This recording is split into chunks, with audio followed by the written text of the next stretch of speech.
Hello welcome back to Nisi's taste means. ഇന്ന് നമുക്ക് തലശ്ശേരി കണ്ണൂർ ഭാഗത്തൊക്കെ ഫേമസ് ആയിട്ടുള്ള കണ്ണൂർ കോക്ടെയിലിൻ്റെ റെസിപ്പി നോക്കാം. അപ്പം നമുക്ക് പെട്ടെന്ന് റെസിപ്പിയിലോട്ട് കിടക്കാം. കണ്ണൂർ കോക്ടെയിൽ തയ്യാറാക്കിയെടുക്കാൻ വേണ്ടിയിട്ട് നമുക്ക് മെയിനായിട്ട് വേണ്ടിയിട്ടുള്ള ഇൻഗ്രീഡിയൻസ് എന്ന് പറയുന്നത് പപ്പായയും അതുപോലെ ക്യാരറ്റുമാണ്.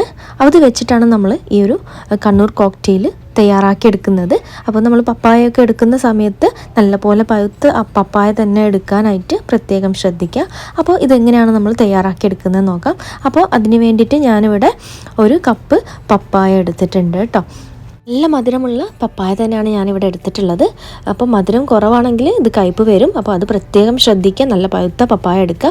അതുപോലെ ഞാൻ 1 കപ്പ് അതേ അളവ് തന്നെ ക്യാരറ്റ് വേവിച്ചെടുത്തതും കൂടെ ചേർത്ത് കൊടുത്തിട്ടുണ്ട്. ഒരു കുക്കറിൽ 3 വിസിലിൽ കുറച്ച് വെള്ളം ചേർത്ത് വേവിച്ചെടുത്താൽ മതി. നല്ലപോലെ സോഫ്റ്റ് ആകുന്നത് വരെ ഒന്ന് വേവിച്ചെടുക്കേണ്ടതേ ഉള്ളൂ. ഇനി നമുക്ക് ഇതിലോട്ട് ഒരു 1.5 കപ്പോളം പാല് ഐസാക്കി എടുത്തിട്ടുള്ളതാണ്. അതും കൂടെ ചേർത്ത് കൊടുക്കുക. അതിൻ്റെ കൂടെ നമുക്ക് 1/2 കപ്പ് പഞ്ചസാരയും കൂടെ ചേർത്ത് കൊടുക്കുക. അപ്പോൾ പഞ്ചസാര നമ്മുടെ അളവിനനുസരിച്ച് ചേർത്ത് കൊടുക്കുക. പഞ്ചസാര കുറച്ച് നല്ലപോലെ ചേർക്കുമ്പോഴാണ് അതിൻ്റെ ഒരു ടേസ്റ്റ് വരുന്നത് കേട്ടോ. ഇനി നമുക്ക് ഇതിലോട്ട് 1 സ്കൂപ്പ് വാനില ഐസ്ക്രീമാണ് ചേർത്ത് കൊടുക്കേണ്ടത്.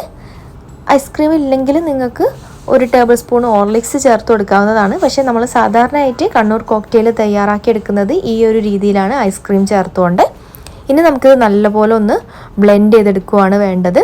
നല്ല സ്മൂത്തായിട്ടൊന്ന് ബ്ലെൻഡ് ചെയ്തെടുക്കണം. അപ്പോൾ ഇതൊന്ന് ബ്ലെൻഡ് ചെയ്തെടുത്തിട്ട് വരാം. അപ്പോൾ ഞാനിത് നല്ല പോലെ ഒന്ന് ബ്ലെൻഡ് ചെയ്തെടുത്തിട്ടുണ്ട്. ഇനി നമുക്ക് ഇത് ജസ്റ്റ് ഒന്ന് ഒരു ഗ്ലാസ് ജാറിലോട്ട് മാറ്റിയെടുക്കാം. ഇനി നമുക്ക് ഇതിലോട്ട് കണ്ണൂർ കോക്ടെയിലിനെ സ്പെഷ്യലാക്കുന്ന കുറച്ച് ഇൻഗ്രീഡിയൻസും കൂടെ ചേർത്ത് കൊടുക്കാനുണ്ട്. അത് എന്താണെന്ന് വെച്ചാൽ നട്ട്സും അതുപോലെ കോൺഫ്ലെക്സും ആണ്. അപ്പോൾ ഞാൻ നട്ട്സായിട്ട് എടുത്തിട്ടുള്ളത് റോസ്റ്റഡ് കാഷ്യൂസും ബദാമും അതുപോലെ റൈസിൻസും ആണ്.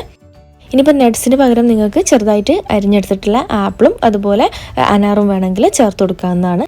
നമ്മൾ സാധാരണ ഇതുപോലെ നട്ട്സാണ് കണ്ണൂർ കോക്ടെയിലിൽ ചേർത്ത് കൊടുക്കാറുള്ളത്. അപ്പോൾ ഞാനിത് ഗ്ലാസ്സിലോട്ട് ആദ്യം 1 ടേബിൾ സ്പൂൺ വീതം നട്ട്സ് ചേർത്ത് കൊടുത്തതിന് ശേഷം ഈ കോക്ടെയിൽ ഒഴിച്ച് കൊടുത്ത് അതിൻ്റെ മുകളിലും കൂടെ കുറച്ച് നട്ട്സ് ചേർത്ത് കൊടുത്തിട്ടുണ്ട്. പിന്നെ അതിൻ്റെ മുകളിലായിട്ട് 1 സ്കൂപ്പ് ഐസ്ക്രീമും കൂടെ വെച്ച് കൊടുത്തിട്ടുണ്ട് കേട്ടോ.